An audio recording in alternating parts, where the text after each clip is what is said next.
sangrado que haga alusión de repente a un proceso de reglaje en una paciente que esté embarazada ya? Claro, puede haber, vamos adecuándonos a los términos, pero agradezco la pregunta porque hay interés, ¿no? Una mujer que puede estar embarazada, puede tener, se me ocurre, 2 meses de embarazo y puede tener un sangradito. Es una amenaza de aborto. Puede venir al siguiente mes y coincidentalmente puede sangrar también, pero es una amenaza de aborto. ¿Me entienden? Ha sido circunstancial que justo cuando teóricamente le venía su regla, haya presentado sangrado vaginal. ¿Me va a entender, no? Entonces hay unas mujeres que, por ejemplo, a los 5 meses recién se diagnostica su embarazo, y entonces, como dice, les causa sorpresa, porque dicen, pero sí he tenido sangrado los meses previos. ¿Me va a entender, no? Pero no es un sangrado normal, ¿no? Entonces ahí ha habido un descuido de la mujer porque no es el sangrado de su menstruación. Probablemente es un sangrado en menor cantidad, en menor número de días. ¿Ah, más o menos? Listo. Entonces la evaluación preconcepcional es algo, como les decía, ¿no?, que ustedes deberían difundir a todas las pacientes con las cuales puedan tener contacto, porque ¿qué implica? Implica que una persona antes de embarazarse debería hacerse un chequeo, ¿no es cierto? Es como que alguien se va de viaje de vacaciones, ¿no es cierto? ¿Qué hacen? Chequean cómo está el auto, ¿no es cierto? Chequean a dónde van a llegar, ¿no es verdad?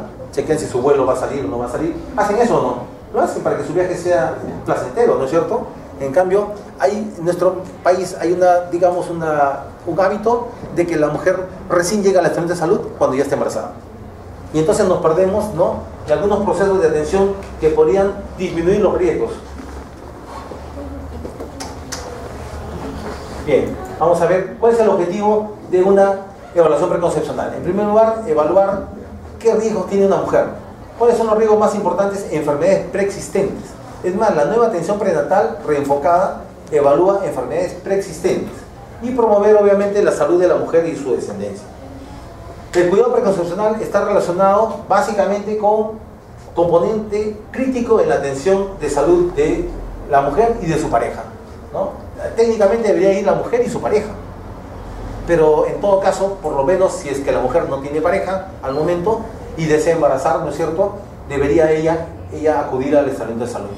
Si tiene su pareja, sería ideal que vayan los dos, porque muchas veces los problemas son de pareja. Les he dicho hace un momento, ¿no?, en la parte de fecundación, que hay problemas también en los espermatozoides, ¿no es cierto? Y hay problemas también en el caso del varón. Entonces, idealmente deberían ir los dos a hacer esa evaluación. Muy bien, el cuidado preconcepcional es un conjunto de intervenciones que tiene como propósito identificar y modificar factores de riesgo cuando sea posible. ¿Qué factor de riesgo podría modificar? Por ejemplo, si la paciente tiene una ITS, ¿no es cierto?, sería mejor tratarla sin embarazo, ¿no?, porque después embarazada me va a ser más dificultoso. Si la paciente tiene, por ejemplo, una enfermedad como la diabetes mellitus sin diagnóstico, ¿no?, sería bueno diagnosticarla, ¿no es cierto?, para que en el momento del embarazo no tenga problemas y no termine en aborto o no termine de repente en malformación cardíaca, que se vea asociado a diabéticas no compensadas al momento del proceso de fecundación e implantación primeras semanas. Entonces eso es lo que debería estimular. Si la paciente de repente, si la mujer consume, se me ocurre, fármacos o medicamentos, ¿no es cierto?, sería bueno evaluar qué tipo de fármacos son para que en ese trance de las primeras semanas no los consuma, porque las primeras semanas es teratogénico, el consumo de muchos medicamentos. Entonces tendría que restringirse a los medicamentos, digamos, que son seguros durante el embarazo. Muy bien, y hay una serie de variables obviamente demográficas y médicas que podrían estar estudiadas. La consulta preconcepcional se define como una entrevista programada entre la mujer y su pareja con el equipo de salud previo al embarazo. Entonces, idealmente tratamos de corregir, eliminar o disminuir factores o conductas de riesgo reproductivo, ¿no?, que obviamente pueden tener repercusión en un futuro embarazo. La meta del asesoramiento preconcepcional es que la pareja reciba toda la información necesaria para tomar una decisión consciente y sobre todo preparar el embarazo. Si una mujer desea embarazarse, debería prepararse 6 meses antes, porque 6 meses antes debería tomar ácido fólico, ¿ya? Pero en nuestro medio no ocurre a veces así. Entonces la mujer llega embarazada y recién empieza a tomar ácido fólico desde que se entera que está embarazada, probablemente a las 7 o 8 semanas, ¿no? ¿Me entienden? Entonces, ¿se ha perdido cuánto? Se ha perdido casi un año de ácido fólico que pudo haber tomado. Entonces, ¿qué hace el ácido fólico? Disminuye el riesgo de tener malformación en tubo neural y otras entidades más, porque es un cofactor enzimático muy importante y ustedes lo conocen. Valoración preconcepcional. Valorar el riesgo preconcepcional, hay fomentar actividades preventivas y actividades de promoción y educación en salud. Como siempre en la evaluación médica, una buena historia clínica. Pasarán los tiempos, mejorará la tecnología y la historia clínica seguirá siendo nuestra arma de trabajo. Porque se imagina, ¿no? Si no tenemos una buena historia clínica, yo le puedo pedir 50 análisis y probablemente solamente uno de ellos es el más indicado. ¿Se ven más o menos? La historia clínica es importante. Edad materna es un riesgo alto, las edades extremas, ¿no? Bueno, estoy mirando, si es adolescente, yo no creo que vaya a una consulta preconcepcional, ¿no? Porque obviamente es difícil que adolescentes se embaracen. Realmente las adolescentes son embarazos no planificados, pero aún así, técnicamente, si es que de repente es una adolescente tardía y tiene pareja y tiene una relación formal, probablemente sí estaría siendo tributaria. Pero más la edad materna, cuando se pasa de los 35 años, es un riesgo, ¿no? Por los aspectos, ¿no? Básicamente que la reserva ovárica disminuye y la calidad de los ovocitos también disminuye. Muy bien, antecedentes médicos como los diabetes, hipertensión, asma bronquial, problemas de tiroides, por ejemplo. Es más fácil manejar un hipotiroidismo en gestación que un hipertiroidismo en gestación. Entonces, sería mejor evaluarse como hipertiroidea y de repente recibir tratamiento. Y si se convierte en hipotiroidea, bueno, al final recibirá tratamiento con la levotiroxina o pero es más difícil tratarla como hipertiroidea. Entonces la mujer llega al embarazo con hipertiroidismo. Entonces ahí manejarla es más complicado. El otro tema es antecedentes de enfermedad tromboembólica, antecedentes familiares diversos, enfermedades infecciosas, que es otro capítulo. Entonces, la evaluación psicosocial, importante los hábitos nutricionales, porque no necesariamente aquella persona que tiene mayor capacidad adquisitiva se alimenta bien. Hay que conocer cómo alimentarse, ¿no? Y entonces eso hay que dar hay que hacer una valoración. El otro tema importante es que la mujer a veces llega al embarazo con obesidad o con sobrepeso y eso también es un riesgo para el embarazo futuro. El tabaquismo, la ausencia de ejercicio, el abuso de alcohol, el abuso de drogas, son aspectos, los riesgos laborales, ¿no? Hay gente que trabaja con químicos, que trabaja en zonas donde hay radiación. El entorno familiar también será importante, porque obviamente, ¿no? Si ya sin tener embarazo hay problemas familiares, se imaginan ustedes cómo será eso más adelante, ¿no? Entonces hay que evaluar eso. En la historia ginecológica y obstétrica, evaluar cómo fueron los embarazos previos. ¿Qué tal si el primer embarazo terminó en un óbito? ¿Qué tal si el primer embarazo terminó en un parto prematuro? ¿Qué tal si terminó en una malformación congénita? ¿Me dejo entender? Esos datos hay que relevarlos. Complicaciones surgidas de los embarazos. Probablemente la paciente quedó con hipertensión crónica, o probablemente tuvo diabetes gestacional y es diabética actualmente. Probablemente tiene también un trastorno de salud mental, la depresión, que ahora, digamos, hay mayor número de casos de depresión.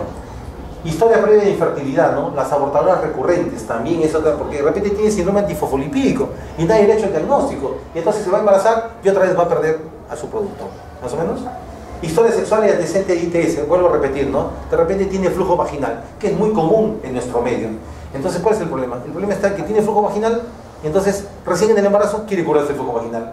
No se va a poder curar plenamente, ¿no? Y va a complicar incluso el flujo vaginal, porque son gérmenes que están ahí, que condicionan itus, condicionan probablemente, cuando se produce el parto, puede condicionar riesgo de endometritis, infección de sitio operatorio, en fin.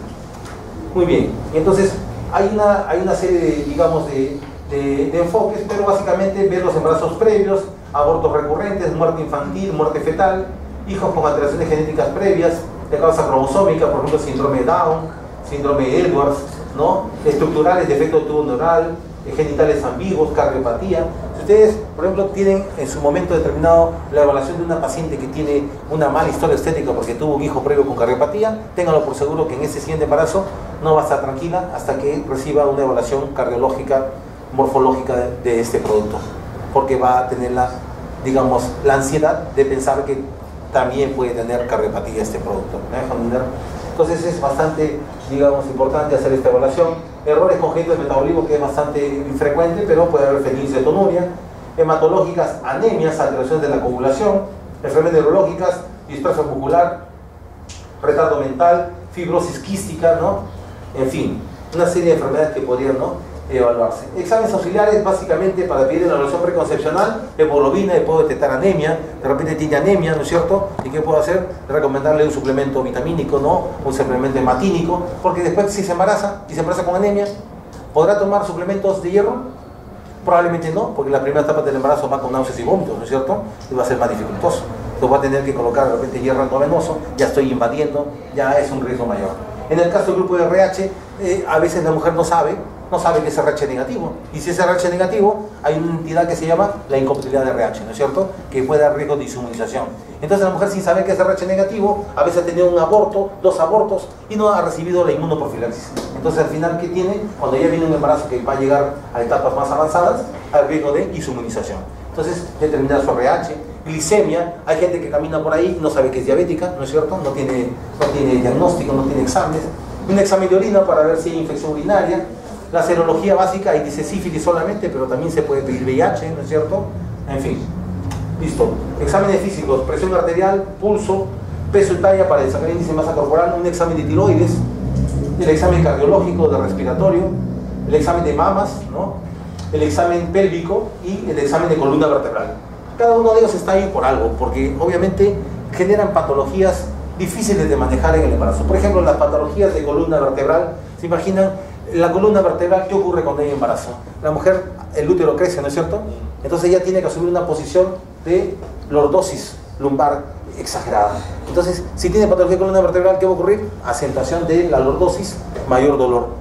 Y nos va a atender todo el embarazo, ¿no? Consultando y llamándonos por qué, porque le duele, ¿no es cierto? ¿Y qué vamos a hacer? El embarazo tiene que crecer, ¿no es verdad? Peor si tiene escoliosis, ¿no es cierto? Y aún peor si es que tuviera, por ejemplo, otro compromiso osteomuscular. Entonces, es muy importante, es muy frecuente el dolor lumbar y pélvico en el embarazo. Muy bien, y así podríamos seguir conversando, ¿no? Básicamente, importante decirle a la paciente y a su pareja las ventajas de planificar los embarazos, ¿no? Importante la edad materna, importante si la mujer tiene enfermedades crónicas y recibe medicación crónica. Por ejemplo, hay mujeres que son hipertensas crónicas y que reciben, se me ocurre, estos IECA, ¿no? Los PRIDES, y de pronto al final se embarazan y siguen tomando el medicamento. Nadie les ha dicho que hay que cambiar el medicamento por otro que no sea tan, digamos, comprometedor en el embarazo.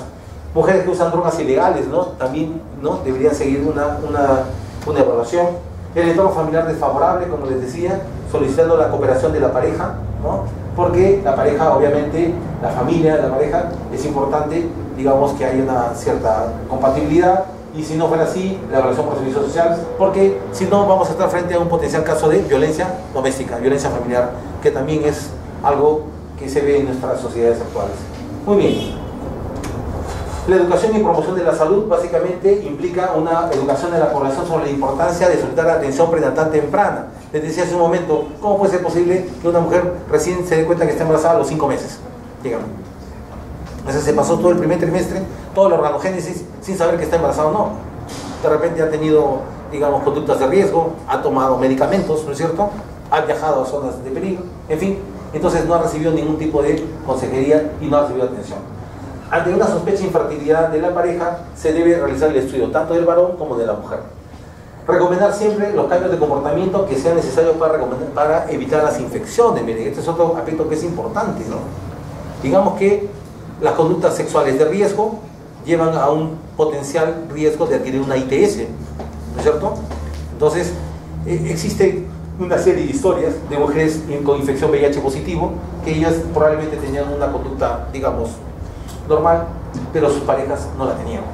Y entonces, ¿dónde se han dado cuenta? Cuando se fueron a hacer la primera atención prenatal y les pidieron ELISA para VIH. Recién se han enterado que tenían VIH. Entonces, es un tema importante. Nutrición equilibrada, ¿no? Nutrición balanceada, porque obviamente una nutrición en base a carbohidratos y a grasas no va a dar, digamos, una constitución que permita llevar un embarazo de forma adecuada, ¿no? Tiene que ser equilibrada, balanceada. El consejo antitabaco, dejar de fumar si quiere embarazarse, evitar el consumo de alcohol y drogas, ¿no? Evitar el uso de fármacos sin la autorización o evaluación de su médico tratante. Valorar los riesgos ambientales, laborales. Hay gente que trabaja en trabajos que tienen obviamente situaciones de riesgo. Y muy bien, evitar la manipulación de sustancias tóxicas. Como hábitos nutricionales y de sugerencias, se recomienda básicamente la suplementación con ácido fólico, ¿no? 400 miligramos es la dosis permitida, ¿no? En el caso que la mujer tenga, por ejemplo, un hijo anterior con defecto de tubo neural, habría que darle 10 veces más la dosis, ¿no? Las tabletitas comerciales vienen con 0.4 miligramos más o menos ¿no? A 0,8 miligramos. Entonces, técnicamente tomando una pastillita diaria, digamos que eso va a prevenir estos riesgos y otros más. El ejercicio es importante porque la potencial gestante debe tener, ¿no? Digamos un bienestar físico y psicológico, ¿no? Entonces, la mujer debería hacer sus ejercicios aeróbicos, ¿no? Para fortalecer no solamente sus músculos, sino la circulación venosa. Muy bien, en el entorno familiar, importante evaluar el vínculo con la pareja, ¿no? Eso es muy importante. Promover la participación también del futuro padre en el futuro embarazo, ¿no? Entonces, por eso es que debe empezar desde la evaluación preconcepcional. O sea, el futuro padre no solamente debe estar en el momento del embarazo, del parto, sino debe estar desde, incluso antes de lo que va a ser el futuro embarazo. Obviamente, para eso implica una serie digamos, de compatibilidades, ¿no? Pero es ahí, pues el embarazo es un esfuerzo entre dos, ¿no? Entonces es un esfuerzo compartido, ¿no? Si no se entiende esa parte, entonces vienen los problemas. La mayor parte de hiperemesis gravídica que tenemos es porque tienen una pareja que no apoya, ¿me entienden? Y tienen ansiedad, tienen depresión, en fin, ¿no? Terminamos con esto, ¿no? ¿Qué sería importante? Aún sin saberlo, cualquier mujer en edad fértil puede estar embarazada. ¿Ya? Este es un aspecto importante, ¿no? Obviamente para eso tiene que estar, digamos, pendiente, ¿no? De su ciclo menstrual, ¿no? Aquello que dice, no, ya no me vino este ciclo, me vendrá el próximo ciclo, es una conducta de riesgo. Porque imagínense que está con un embarazo ectópico. El embarazo ectópico requiere un diagnóstico precoz para hacer un manejo, digamos, sin mutilación. Si el embarazo se diagnostica tardíamente, lo más consecuente en un ectópico va a ser la mutilación de la trompa, probablemente, ¿no? Lo ideal es completar la familia mientras aún se es joven. Los controles prenatales son la mejor garantía de que el embarazo va a ir bien. Es importante que toda mujer en edad fértil tenga sus vacunas. Debería ser vacunada antes del embarazo, ¿no? Porque la mayor parte de las vacunas no se pueden administrar cuando son virales, no se administran en el embarazo. Entonces hay riesgos. Entonces es mejor que se vacune antes. ¿Ya? Es importante evitar el consumo de medicamentos, reducirlos a los imprescindibles. Hay gente que le gusta tomar pastillas, ¿no? Porque tiene una molestia o X, se automedica.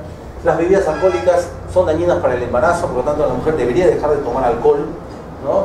Debería dejar de fumar, ¿no? Debería comer balanceadamente y debería consultar si el trabajo que desempeña habitualmente es riesgoso para un futuro embarazo.